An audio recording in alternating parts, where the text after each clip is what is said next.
नमस्कार मित्रांनो, लग्नानंतर होईलच प्रेम मालिकेच्या आजच्या जबरदस्त भागामध्ये आपण पाहत आहोत. सर्वजण आता हॉलमध्ये बसलेले असतात. विक्रम म्हणत असतात, आजचा कार्यक्रम ना खूप छान पद्धतीने पार पडला. तेव्हा पार्थ काव्याला म्हणत असतो, काव्या चला तुम्ही आराम करा, तुम्ही थकला असाल ना, तुम्हाला आराम करणं फार जास्त गरजेचं आहे. काव्या म्हणत असते, अजिबातच नाही, मला आराम मुळीच करायचा नाही आहे, माझी एक्झाम आहे आणि मला अभ्यास करायचा आहे. तेव्हा शारदा विचारत असते, अगं एक गोष्ट मात्र नक्की आहे, बाळ यायला आणखी अवकाश आहे, पण काव्या तुझी एक्झाम कधी आहे? तेवढ्यातच गुरुजी आलेले असतात आणि गुरुजी म्हणत असतात, 16 ऑगस्ट. 16 ऑगस्टला काव्याची एक्झाम आहे. असं म्हटल्याबरोबर आता सगळेजण येणाऱ्या गुरुजींकडे पाहतात. सगळ्यांना खूपच मोठा धक्का बसलेला असतो की गुरुजी असे अचानकच आलेले आहेत आणि असे अचानकच आल्यानंतर इथे गुरुजी ह्या सगळ्या गोष्टी बोलत आहेत. मग आता इथे गुरुजी म्हणत असतात, बरोबर ना काव्या, तुझी एक्झाम जी आहे ना, ती एक्झाम इथे 16 ऑगस्टला आहे की नाही? तेव्हा आता काव्या म्हणत असते, हो गुरुजी, माझी एक्झाम ही 16 ऑगस्टलाच आहे. पण अचानकच तुम्ही गुरुजी इथे कसे काय? तेव्हा गुरुजी म्हणत असतात, काही नाही, मी काव्याच्या बाळाला आशीर्वाद द्यायला आणि त्यानंतर तिच्या परीक्षेला इथे परीक्षेसाठी मी शुभेच्छा द्यायला आलो आहे, बस एवढंच. असं सुद्धा आता इकडे ती बोलत असते. मग आता हे सर्व काही बोलल्यानंतर इथे गुरुजी मानिनीला विचारत असतात की मानिनी, तुझी तब्येत कशी आहे, बरी आहे ना? तेव्हा मानिनी म्हणत असते, हो गुरुजी, माझी तब्येत आता बरी आहे, काळजी करण्याची वगैरे काही गरज नाही. असं सुद्धा आता इकडे ते बोलत असतात. मग आता हे सर्व काही बोलल्यानंतर इथे गुरुजी म्हणत असतात, आणखी एक सगळ्यात महत्त्वाची गोष्ट सांगायची आहे. खरं तर ना इथे आता हे म्हणजेच देशमुखांना तसं पाहायला गेलं ना, तर 16 तारीख ही काही चांगल्या ह्याच्यावर नाही आहे. म्हणजे 16 तारखेचं इकडे देशमुख आणि त्याचबरोबर इथे हे तुम्हा लोकांना अजिबातच ही चांगली नाही आहे. आणि 16 तारखेला बऱ्याच काही गोष्टी होतात ना, असं आता गुरुजी म्हणत असतात. म्हणजे तुम्हाला काय म्हणायचं आहे गुरुजी? तेव्हा गुरुजी म्हणत असतात, 16 तारखेला बऱ्याच काही गोष्टी इथे उलगडणार आहेत. बऱ्याच जणांचे सत्य इथे 16 तारखेला समोर येणार आहेत, असं गुरुजी बोलू लागलेले असतात. मग आता इथे हे सर्व काही बोलल्यानंतर लगेचच सर्वांना खूपच मोठा धक्का बसलेला असतो की गुरुजी इथे आता असे कसे काय बोलू शकतात आणि नेमकं काय झालेलं असेल, असा विचार आता इकडे ते करत असतात. तेव्हा मात्र इथे गुरुजी पुन्हा म्हणत असतात, खरं तर सर्व सत्य समोर येण्याची सुरुवात ही आदल्या रात्रीपासूनच म्हणजेच 15 ऑगस्टपासूनच सुरू होणार आहे. आणि 15 ऑगस्टपासून सुरू झाल्यानंतर आणखी एक महत्त्वाची गोष्ट म्हणजे काही जरी झालं ना तरीसुद्धा तुम्हा सर्वांना एका गोष्टीची व्यवस्थित काळजी घ्यावी लागणार आहे. त्याचबरोबर इथे एकमेकांचा हात सोडून चालणार नाही आणि जे सत्य इथे आता लपून ठेवलेले आहेत, ते सर्व सत्य जे आहेत ते आता लवकरात लवकर बाहेरसुद्धा येताना तुम्हा सर्वांना दिसणार आहेत, असं सुद्धा आता इकडे ते बोलत असतात. मग आता हे सर्व काही बोलल्यानंतर इथे सगळ्यांना खूपच मोठं टेन्शन आलेलं असतं की गुरुजी अशा पद्धतीने येतात आणि असं काहीतरी बोलून ह्या सगळ्या गोष्टी सांगतात. त्यामुळे मात्र आता इकडे त्यांना टेन्शनच आलेलं असतं. एवढंच नाही प्रेक्षकांनो, तर आता इकडे दुसऱ्या बाजूला हे भाकीत झाल्यानंतर पार्थ हा संध्याकाळी झोपलेला असतो. जेव्हा तो झोपलेला असतो त्यावेळेला मात्र त्याला एक भयंकर स्वप्न पडतं. काव्या रडतच दाराशी आलेली असते. देशमुख देशमुख पार्थ पार्थ असं ओरडत असते आणि तेव्हा पार्थ विचारत असतो, काव्या काय झालेलं आहे? तेव्हा काव्या म्हणत असते, देशमुख आपला बेबो, देशमुख आपला बेबो, असं इकडे ती विचारत असते, बोलत असते. आणि तेव्हा पार्थ म्हणत असतो, काय झालेलं आहे आपल्या बेबोला, सांगा ना. तेव्हा काव्या म्हणत असते, आपला बेबो बेबो नाही आहे माझ्याजवळ. तेव्हा पार्थ हा म्हणत असतो, बेबो तुमच्याकडे नाही आहे म्हणजे बेबो नेमका कुठे गेला आहे? काय आहे काय काव्या, बोला पटकन, काय झालेलं आहे? तेव्हा इथे बेबो कुठे आहे? बेबो तर तुमच्याकडेच होता ना, मग आता बेबो कुठे आहे असा प्रश्न इथे आता विचारलेला असतो. मग तेव्हा मात्र इथे काव्या म्हणत असते, देशमुख बेबो माझ्यासोबतच होता, माझ्याजवळच होता, पण तुम्हाला सांगू का, आत्ता मात्र बेबो माझ्याकडे नाही आहे. काय करायचं ना हे मला अजिबात मुळीच समजत नाही आहे. पार्थ आता कुठे असेल आपला बेबो असं विचारल्याबरोबर आता मात्र इकडे पार्थ म्हणत असतो, जर बेबो सापडला नाही तर काव्या एक गोष्ट लक्षात ठेवा, आपलं काव्यार्थ जे आहे ना ते संपलं, असं तो बोलत असतो. मग आता ह्या सगळ्या गोष्टी बोलल्यानंतर इथे पार्थला दचकूनच जाग येते आणि दचकूनच जाग आल्यानंतर पाहतो तर काय, काव्या ही आता बाजूला झोपलेली असते.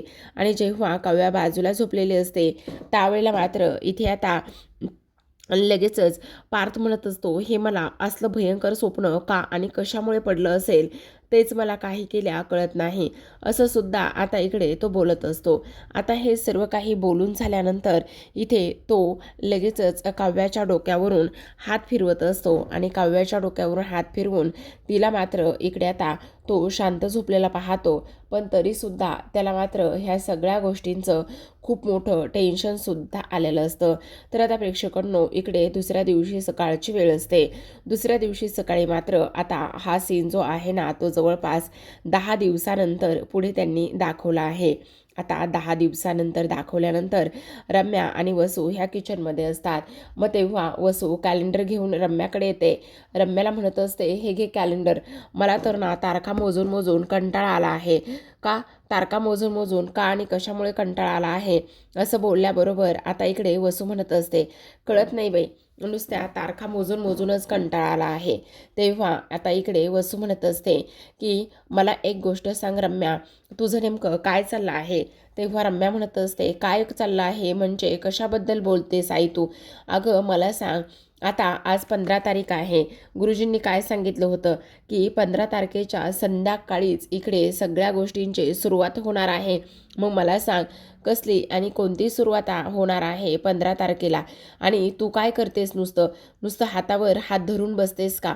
तेव्हा रम्या म्हणत असते, अगाई असं काय करतेस, मी खूप गोष्टींची प्लॅनिंग केली आहे, तुला माहिती नाही आहे का, मी एवढ्या सगळ्या गोष्टींची प्लॅनिंग केली आहे की काही विचारूच नको. अगं पण काय केलं आहे ते तरी सांग. त्यावरती म्हणत असते, अगं आई तुला सांगते ना, मी खूप काही गोष्टी इथे केलेल्या आहेत, आणि आणखी सगळ्यात महत्त्वाचं एक तुला सांगू का आई.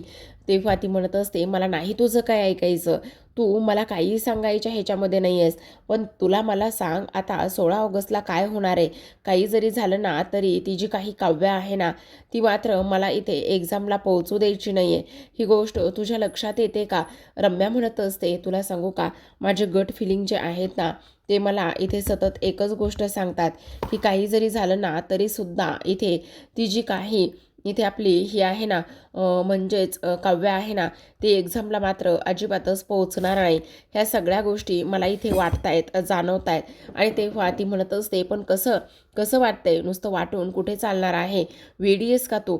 तेव्हा रम्या म्हणत असते, आई नको गं तू एवढी काळजी करू, तुला सांगू का, जी इथे आर्या जे पेपर घेऊन गेले ना ते पेपर आता कशाचे आहेत काय आहेत हे मात्र मला समजणार आहे. आणि मला असं वाटतंय की आता ना त्या सगळ्या गोष्टींची सुरुवात जी आहे ना ती आर्यापासूनच होणार आहे असंच मला वाटतंय. तेव्हा वसू म्हणत असते, रम्या मला तर ना हे तुझं बोलणं आणि ह्या सगळ्या गोष्टी ना अजिबातच समजत नाही बाई, तू काय करतेस आणि काय नाही, ह्या सगळ्या गोष्टी ना माझ्या कळण्यापलीकडच्या आहेत बरं का गं, असं सुद्धा वसू आता रम्याला बोलत असते. तर आता प्रेक्षकांनो इकडे मात्र ह्या दोघींचं बोलणं झालेलं असतं आणि त्यानंतर पुढचं काय करायचं काय नाही ह्या सगळ्या गोष्टींबद्दल आता इकडे त्या डिस्कस करत असतात.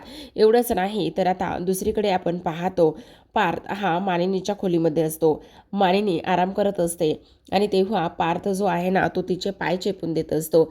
आता मानिनी त्याला म्हणत असते, पार्थ काय चाललंय, गेली 20 मिनिटं झालं तू माझे पाय चेपून देतोयस, पण तुझ्या मनामध्ये काय आहे काय नाही ह्या गोष्टी मात्र तू अजिबातच इकडे बोलून दाखवत नाही आहेस.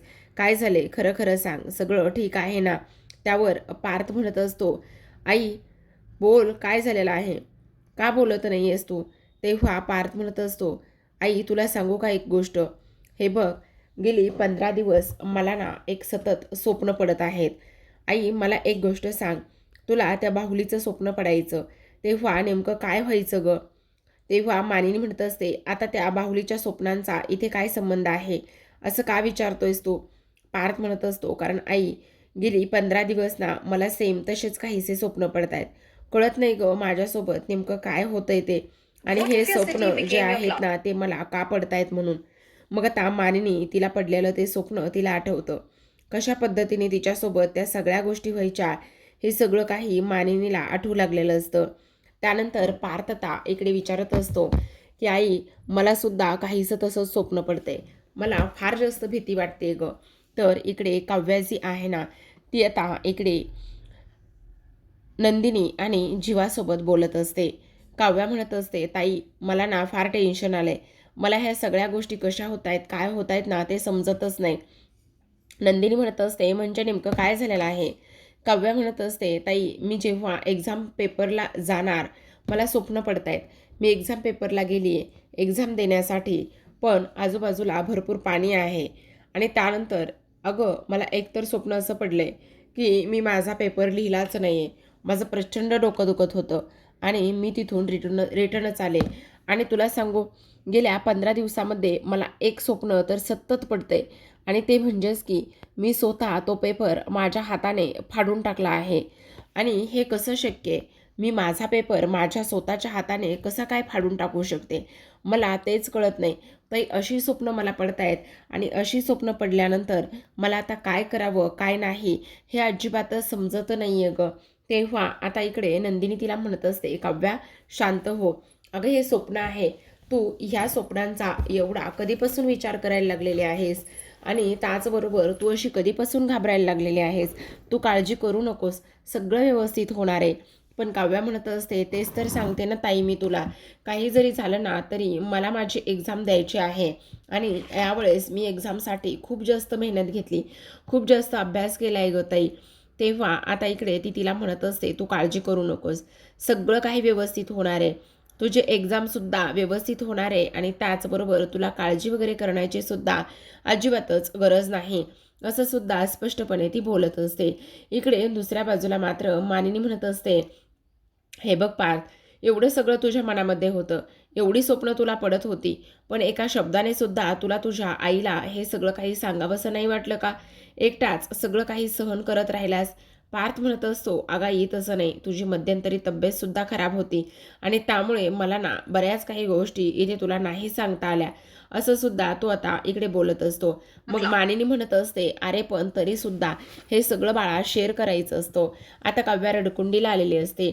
मग नंदिनी तिला समजवते आणि म्हणत असते, हे बघ काव्या, काहीही होणार नाही, तुला काळजी वगैरे करण्याची काहीच गरज नाही आहे. माझी पूर्ण खात्री आहे की तू एक्झाम ह्या व्यवस्थित देशील, आणि त्याचबरोबर इथे हे जे काही स्वप्न पडतायत ना ते स्वप्न अतिविचार केल्यामुळे पडतायत बाळा. तू अजिबात काळजी करू नकोस, सगळं व्यवस्थित होणार आहे, मला पूर्ण खात्री आहे. की इकडे जीवा म्हणत असतो, हो, कारण तुझ्या एक्झाम ह्या खूप छान जाणार आहेत, कारण तुझ्यासाठी ना 2 व्यक्ती खूप मेहनत घेत आहेत. 2 व्यक्ती असं म्हटल्याबरोबर नंदिनी म्हणत असते, अगं पार्थ आणि मी असं म्हणायचंय त्यांना, हो की नाही जीवा? तेव्हा काव्या म्हणत असते, खरं सांगू का, तुम्हा दोघांसोबत सुद्धा बोलून खूप छान वाटलं, मन अगदीच हलकं झालं. म्हणजे तुम्ही दोघेही जण इथे खरंच माझ्यासाठी खूप कमाल आहात. थँक्यू बरं का भाऊजी, असं जीवाला ती म्हणत असते. तेव्हा जीवा म्हणत असतो, तुला काळजी करायची गरज नाही आहे. हे बघ, तुझी एक्झाम आणि त्या सगळ्या गोष्टी अगदी व्यवस्थित होणार आहेत. तुला काळजी करण्याची आणि त्याचबरोबर मनाला ह्या सगळ्या गोष्टी लावून घेण्याची सुद्धा अजिबातच गरज नाही, असं सुद्धा आता इकडे ती बोलत असते.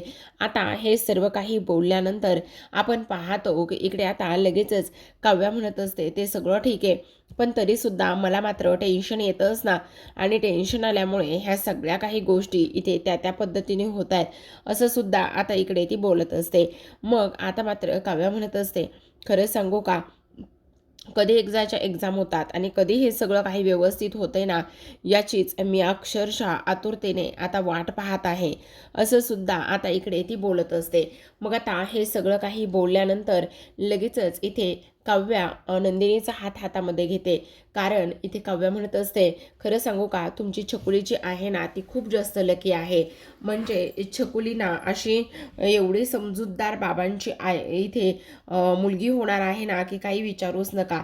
छकुलीकडे पाहिल्यानंतर खूप छान वाटणार आहे. असं म्हटल्याबरोबर जीवा आणि ताससोबत नंदिनी हे दोघेही जण एकमेकांचे हात हातात घेत असतात.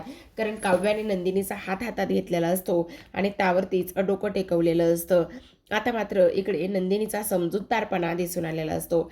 दुसरीकडे आता पार्थ अजून तरी मानिनीच्याच खोलीमध्ये असतो. मग आता पार्थ म्हणत असतो, आई सगळं काही ठीक होईल ना गं. मला खरं सांगतोय, ह्या सर्व गोष्टींचं खूप जास्त टेन्शन आलेलं आहे.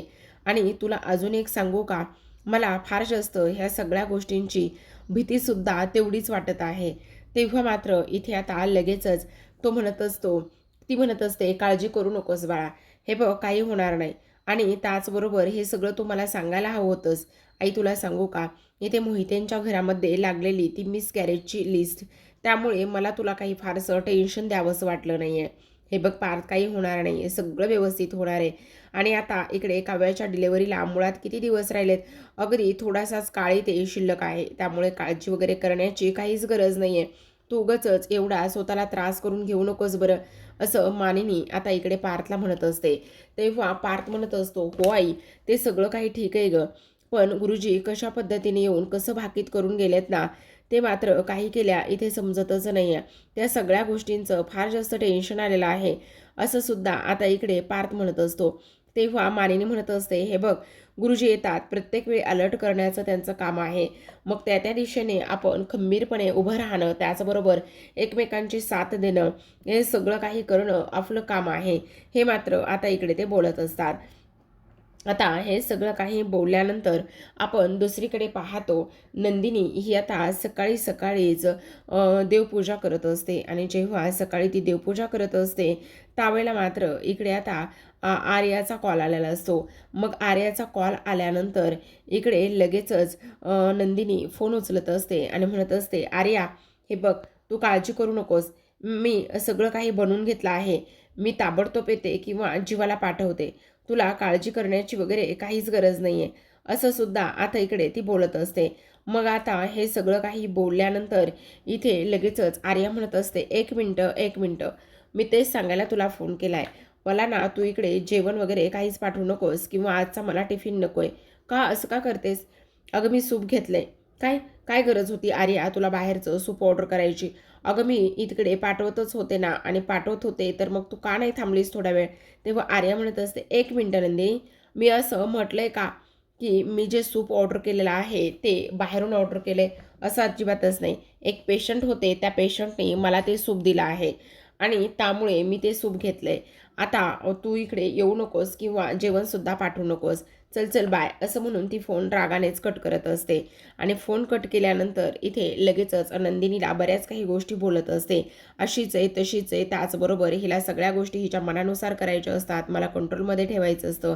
पण आज मात्र मला सुट्टी आहे ना, आणि सुट्टी असल्यामुळे मी जे काही इथे उद्योग केलेले आहेत ना, ते उद्योग मात्र मी आता इथे पाहतच राहणार, असं सुद्धा आर्या बोलत असते.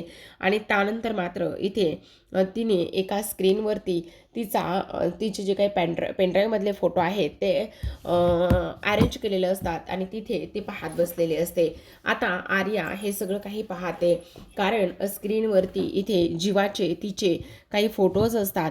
तिने खूप सुंदर आता इकडे एक कॉलेज बनवलेलं असतं आणि ते ती एन्जॉय करत असते. त्या फोटोवरती लव्ह यू जीवा जन्मेजय असं सुद्धा तिने लिहिलेलं असतं. तेव्हा ती म्हणत असते, आता हा जो काही वेळ आहे ना, तो मी ह्या सगळ्या गोष्टीमध्ये इथे घालणार आहे. काही जरी झालं ना तरी जन्मेजय फक्त तू माझा आहेस, माझं तुझ्यावर प्रेम आहे आणि मला तू आवडतोस. इकडे आता रात्र होत आलेली असते. तेव्हा आर्याचा दरवाजा वाजतो. अचानकच लाईट्स गेलेले असतात. मग आता ती विचार करत असते, एवढ्या अंधारामध्ये नेमकं कोण आलेलं असेल आणि घराच्या लाईटसुद्धा का बरं गेल्या असतील, असा आर्या विचार करते. पण दरवाज्यावर कोणीतरी आला आहे, मग दरवाजा तर उघडला गेला पाहिजे, म्हणून ती दरवाजा उघडायला जाते. आता जेव्हा दरवाजा उघडायला जाते तेव्हा मात्र समोरून एक व्यक्ती असते, जी की वेषांतर करून आलेली असते. तिच्या हातामध्ये एक टॉर्च असतो आणि तो टॉर्च येथे ती आर्याच्या तोंडावर मारत असते. तर आता प्रेक्षकांनो, आजच्या भागात एवढंच. उद्याचा भाग फार कमाल आहे बरं का. कारण रम्याने आता इकडे खूप हुशारीने सगळ्या गोष्टी केलेल्या असतात. रम्याच आहे ती वेषांतर करून आली आणि रम्या इथे वेषांतर करून आल्यानंतर आर्याच्या तोंडावर तिने गुंगीचं औषध दिलेलं आहे आणि तिने मात्र तिला बेशुद्ध करून सोडलेलं आहे. जेव्हा आर्या इथे बेशुद्ध होते तेव्हा ती खाली जमिनीवर पडते. मग आता इथे रम्याचं लक्ष समोर असलेल्या इथे मोठ्या टीव्हीवरती त्या स्क्रीनवरती जातं आणि स्क्रीनवरती इथे लव यू जन्मेजय असा फोटो इथे शो होत असतो आणि तेव्हा रम्या मात्र तो फोटो पाहते आणि रम्याने तो फोटो पाहिल्यानंतर तिच्या पायाखालची जमीनच सरकते. म्हणजे स्पष्टपणे तिला क्लिअर झालेलं असतं की ही आर्या इथे जीवाला फ्लट करत आहे, त्याचबरोबर त्याच्यावर जीवापासून प्रेम करत आहे असं इकडे तिच्या समोर ह्या सगळ्या गोष्टी आलेल्या असतात. तेव्हा तिला मात्र ह्या सगळ्यांचा खूप मोठा धक्का बसलेला असतो.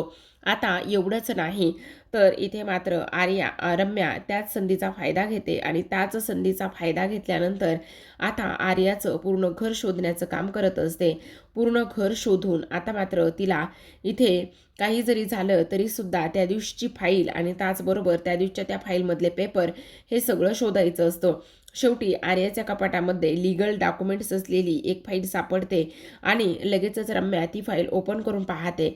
मग आता ती फाईल ओपन करून पाहिल्याबरोबर त्या फाईलमध्ये सरोगिशी मदरचं जे काही इथे पेपर्स बनवून घेतले होते ते पेपर्स तिला दिसतात आणि ते पेपर्स दिसल्यानंतर आता मात्र तिला खूप मोठा धक्का बसतो की इकडे नंदिनी प्रेग्नेंट नाही, तर इथे मात्र हे सगळं जे आहे ते अशा पद्धतीने झालेलं आहे. आणि त्याहूनही सगळ्यात महत्त्वाची गोष्ट म्हणजे की आता हे पेपर माझ्या हाती लागलेले आहेत आणि हेच एवढं मोठं सत्य आहे असा सुद्धा आता इकडे ती विचार करू लागलेली असते.